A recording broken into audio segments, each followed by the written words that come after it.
takutlah engkau min wujudi ihsanih ilaika, dengan kebaikan Allah kepadamu. Loh, suruh takut. Takutlah dengan segala karunia kebaikan-kebaikan yang Allah berikan kepadamu, dengan wadawami isaatika ma'ahu, sementara kamu masih maksiat terus.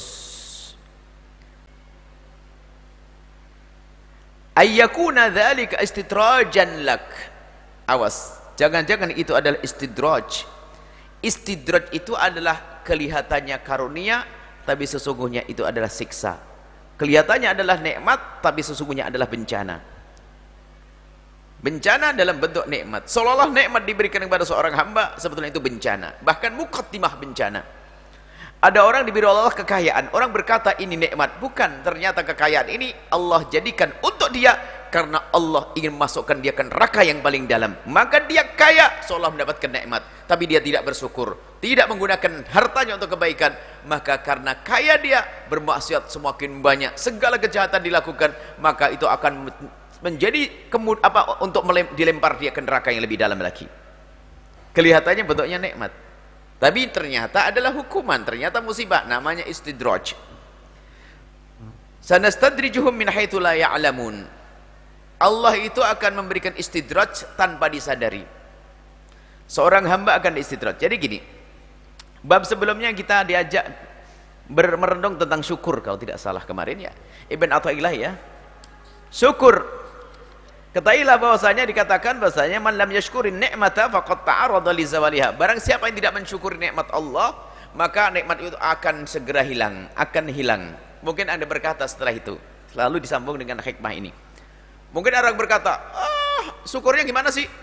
Ya sedekah, bayar zakat. Apa? Saya tidak zakat dan sedekah tetap kaya? Mungkin ada yang ngomong gitu. Buktinya ini lancar terus. Saya tidak sedekah, saya tidak bayar zakat. Katanya kalau mensyukuri gak boleh maksiat. Saya maksiat, tetap saja lancar. Tuh bisnis saya nambah, toko saya nambah. Nah, ini jawaban untuk orang seperti itu. Awas. Nabi pernah menyebutkan dalam satu hadis, atau kama qala Rasul, idza ra'aita 'abdan.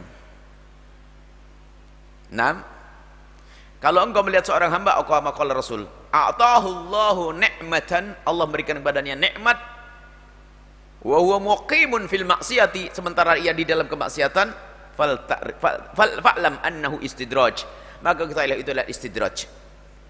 Ketahuilah kalau ada seorang hamba diberi oleh kenikmatan sementara dia itu maksiat, diberi kebaikan tapi dia masih maksiat terus, maka ketahuilah itu adalah bukan nikmat yang sesungguhnya.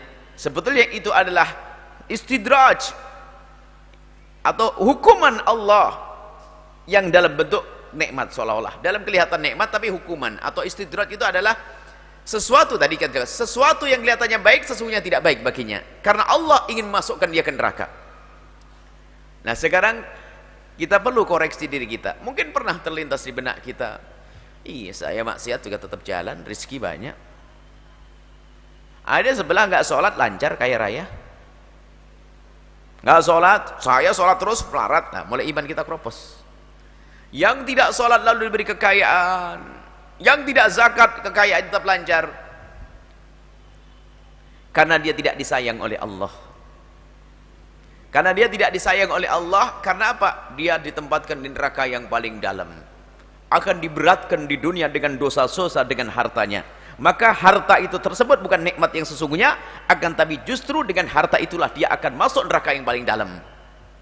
Maka sekarang kita perlu koreksi diri. Kalau kita masih diberi nikmat oleh Allah sementara kita maksiat, awas, itu adalah istidraj, bukan nikmat yang sesungguhnya. Kita harus waspada, bukan nikmat yang sesungguhnya. Wong kita maksiat kok. Maka tidak ada karunia Allah yang sesungguhnya dibarengi dengan kemaksiatan, tidak ada. Selamanya kemaksiatan tidak akan menghadirkan yang namanya karunia. Karunia Allah nggak ada. Semua kemaksiatan menjadikan musibah. Maka kalau ada orang kok dia bergelimang di dalam kemaksiatan kok mendapatkan karunia dari Allah, langsung pastikan itu istidraj, itu bukan karunia yang sesungguhnya. Koreksi diri kita semuanya. Jangan sampai kita tergolong orang seperti itu. Saya itu berbisnis, cara bisnis saya itu ngaco, saya tidak dengar omongan ustaz, tapi tetap lancar. Kita lihat istidraj, itu bandul beratmu untuk masuk nerakamu yang paling dalam. Dan itu fitnah. Fitnah dan istidraj.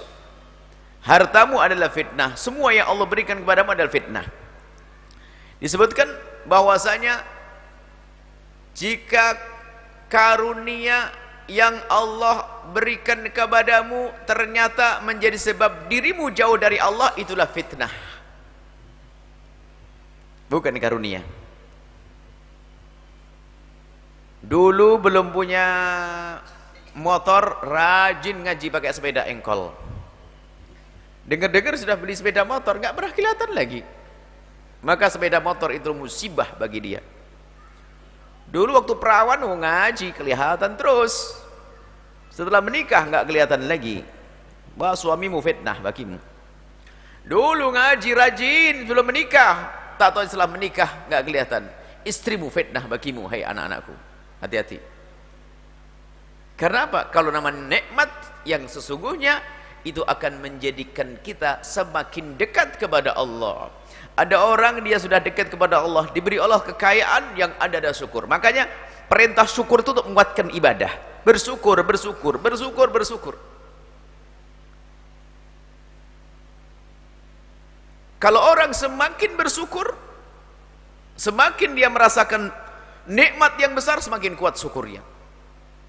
Sehingga para kekasih Allah itu, yang ia rasakan adalah di dalam beribadah kurang terus.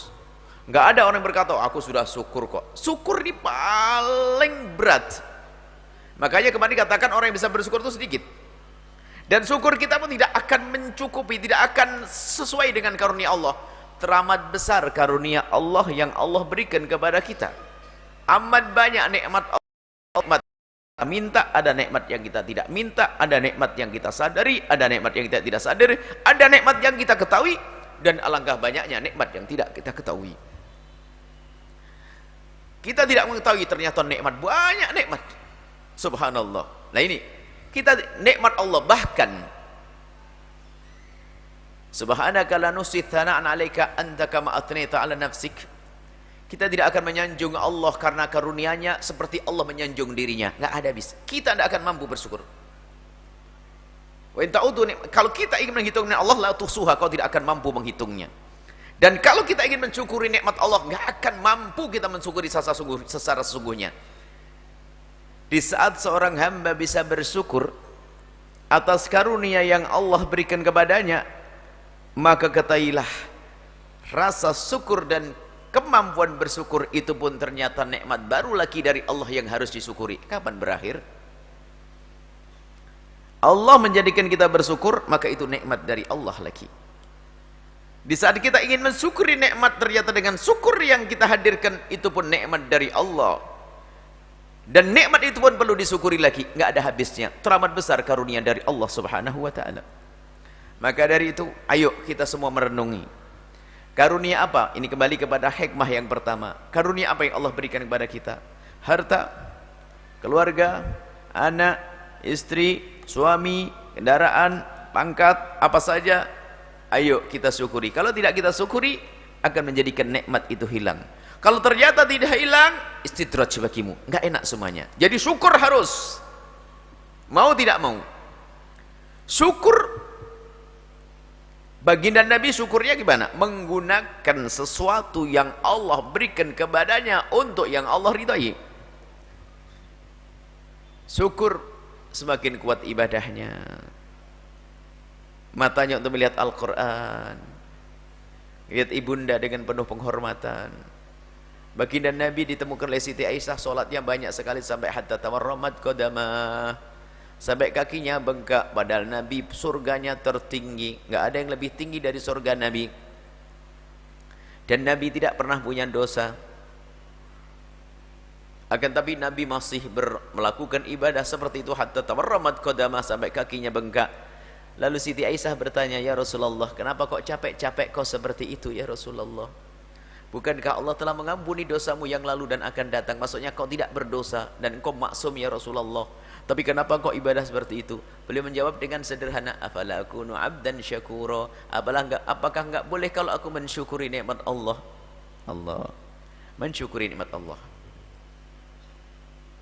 Di saat karunia itu ada, kok kita kurang dekat kepada Allah?